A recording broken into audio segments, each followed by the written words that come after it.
Chapter 15. More Phenomena of Yogi Psychic Breathing. 1. Thought Projection. Thoughts may be projected by following the last mentioned method, distant healing, and others will feel the effect of thought so sent forth. It being remembered always that no evil thought can ever injure another person whose thoughts are good. Good thoughts are always positive to bad ones, and bad ones always negative to good ones. One can, however, excite the interest and attention of another by sending him thought waves in this way, charging the prana with the message he wishes to convey. If you desire another's love and sympathy, and possess love and sympathy for him, you can send him thoughts of this kind with effect, providing your motives are pure. Never, however, attempt to influence another to his hurt, or from impure or selfish motives, as such thoughts only recoil upon the sender with redoubled force and injure him, while the innocent party is not affected. Psychic force, when legitimately used, is all right, but be aware of black magic or improper and unholy uses of it, as such attempts are likely playing with a dynamo, and the person attempting such things will be surely punished by the result of the act itself. However, no person of impure motives ever acquires a great degree of psychic power, and a pure heart and mind is an invulnerable shield against improper psychic power. Keep yourself pure and nothing can hurt you. 2. Forming an aura. If you are ever in the company of persons of a low order of mind, and you feel the depressing influence of their thought, breathe rhythmically a few times, thus generating an additional supply of prana, and then, by means of the mental image method, surround yourself with an egg-shaped thought aura, which will protect you from the gross thought and disturbing influence of others. 3. Recharging yourself. If you feel that your vital energy is at a low ebb and that you need to store up a new supply quickly, the best plan is to place the feet close together, side by side of course, and to lock the fingers of both hands in any way that seems the most comfortable. This closes the circuit, as it were, and prevents any escape of prana through the extremities. Then breathe rhythmically a few times, and you will feel the effect of the recharging. 4. Recharging others. If some friend is deficient in vitality, you may aid him by sitting in front of him, your toes touching his and his hands in yours. Then both breathe rhythmically, you forming the mental image of sending prana into his system, and he holding the mental image of receiving the prana. Persons of weak vitality or passive will should be careful with whom they try this experiment, as the prana of a person of evil desires will be colored with the thoughts of that person and may give him a temporary influence over the weaker person. The latter, however, may easily remove such influence by closing the circuit, as before mentioned, and breathing a few rhythmic breaths, closing with the cleansing breath. 5. Charging water. Water may be charged with prana by breathing rhythmically and holding a glass of water by the bottom in the left hand, and then gathering the fingers of the right hand together and shaking them gently over the water, as if you were shaking drops of water off of your fingertips into the glass. The mental image of the prana being passed into the water must also be held. Water thus charged is found stimulating to weak or sick persons, particularly if a healing thought accompanies the mental image of the transfer of the prana. The caution given in the last exercise applies also to this one, although the danger exists only in a greatly lessened degree. 6. Acquiring mental qualities. Not only can the body be controlled by the mind under direction of the will, but the mind itself can be trained and cultivated by the exercise of the controlling will.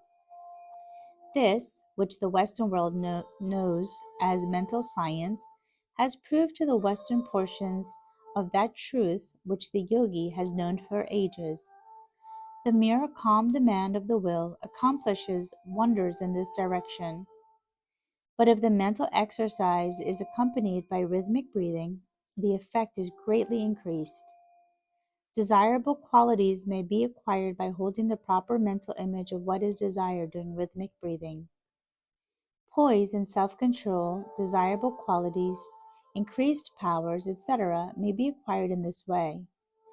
Undesirable qualities may be eliminated by cultivating the opposite qualities. Any or all the mental science exercises, treatments, and affirmations may be used with the yogi rhythmic breath. The following is a good general exercise for the acquirement and development of desirable mental qualities. Lie in a passive attitude or sit erect. Picture to yourself the qualities you desire to cultivate, seeing yourself as possessed of the qualities and demanding that your mind develop the quality. Breathe rhythmically, holding the mental picture firmly. Carry the mental picture with you as much as possible and endeavor to live up to the ideal you have set up in your mind. You will find yourself gradually growing up to your ideal. The rhythm of the breathing assists the mind in forming new combinations, and the student who has followed the Western system will find the yogi rhythmic breathing a wonderful ally in his mental science works. 7. Acquiring physical qualities. Physical qualities may be acquired by the same methods as above mentioned in connection with mental qualities. We do not mean, of course, that short men can be made tall, or that amputated limbs may be replaced, or similar miracles. But the expression of the countenance may be changed. Courage and general physical characteristics improved by the control of the will, accompanied by rhythmic breathing. As a man thinks, so does he look, act, walk, sit, etc. Improved thinking will mean improved looks and actions. To develop any part of the body, direct the attention to it, while breathing rhythmically, holding the mental picture that you are sending an increased amount of prana or nerve force to the part, and thus increasing its vitality and developing it. This plan applies equally well to any part of the body which you wish to develop. Many Western athletes use a modification of this plan in their exercises. The student who has followed our instructions so far will readily understand how to apply the yogi principles in the above work. The general rule of exercise is the same as in the preceding exercise, acquiring mental qualities. We have touched upon the subject of the cure of physical ailments in preceding pages. 8. Controlling the emotions. The undesirable emotions, such as fear, worry, anxiety, hate, anger, jealousy, envy, melancholy, excitement, grief, etc., are amiable to the control of the will, and the will is enabled to operate more easily in such cases if rhythmic breathing is practiced while the student is, quote, willing. The following exercise has been found most effective by the yogi students, although the advanced yogi has but little need of it, as he has long since gotten rid of these undesirable mental qualities by growing spiritually beyond them. The yogi student, however, finds the exercise a great help to him while he is growing. Breathe rhythmically, concentrating the attention upon the solar plex and sending it to the mental command, get out. Send the mental command firmly, just as you begin to exhale, and form the mental picture of the undesirable emotions being carried away with the exhaled breath. Repeat 7 times and finish with the cleansing breath, and then see how good you feel. The mental command must be given in earnest, as trifling will not do the work. 9. Transmutation of the reproductive energy. The yogis possesses great knowledge regarding the use and abuse of the reproductive principle in both sexes. Some hints of this esoteric knowledge and have filtered out and have been used by the Western writers on this subject, and much good has been accomplished in this way. In this little book, we cannot do more than touch upon the subject, and omitting all except a bare mention of theory, we will give a practical breathing exercise whereby the student will be enabled to transmute the reproductive energy into vitality for the entire system, instead of dissipating and wasting it in lustful indulgences in or out of the marriage relations. The reproductive energy is creative energy and may be taken up by the system and transmuted into strength and vitality, thus serving the purpose of regeneration instead of generation. If the young men of the Western world understood these underlying principles, they would be saved much misery and unhappiness in after years and would be stronger mentally, morally, and physically. This transmutation of the reproductive energy gives great vitality to those practicing it. They will be filled with great vital force, which will radiate from them and will manifest in what has been called personal magnetism. The energy thus transmuted may be turned into new channels and used to great advantage. Nature has condensed one of its most powerful manifestations of the prana into reproductive energy, as its purpose is to create. The greatest amount of vital force is concentrated in the smallest area.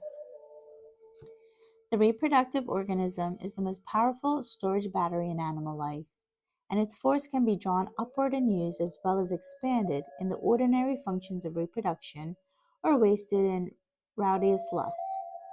The majority of our students knows something of the theories of regeneration, and we can do little more than to state the above facts without attempting to prove them. The yogi exercise for transmuting reproductive energy is simple. It is coupled with rhythmic breathing and can be easily performed. It may be practiced at any time, but is especially recommended when one feels the instinct most strongly, at which time the reproductive energy is manifesting and may be most easily transmuted for regeneration purposes. The exercise is as follows. Keep the mind fixed on the idea of energy and away from ordinary sexual thoughts or imagings. If these thoughts come into the mind, do not be discouraged, but regard them as manifestations of a force which you intend using for the purposes of strengthening the body and mind. Lie passively or sit erect, and fix your mind on the idea of drawing the reproductive energy upward to the solar plex, where it will be transmuted and stored away as a reserve force of vital energy. Then breathe rhythmically, forming the mental image of drawing up the reproductive energy with each inhalation. With each inhalation, make a command of the will that the energy be drawn upward from the reproductive organization to the solar plex. If the rhythm is fairly established and the mental image is clear, you will be conscious of the upward passage of the energy and will feel its stimulating effect. If you desire an increase in mental force, you may draw it up to the brain instead of to the solar plex by giving the mental command and holding the mental image of the transmission to the brain.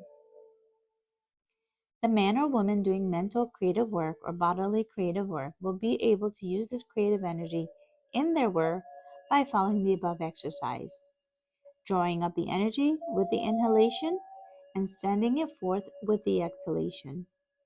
In this last form of exercise, only such portions as are needed in the work will pass into the work being done, the balance remaining stored up in the solar plex. You will understand, of course, that it is not the reproductive fluids which are drawn up and used, but the etheric pranic energy which animates the latter, the soul of the reproductive organism, as it were.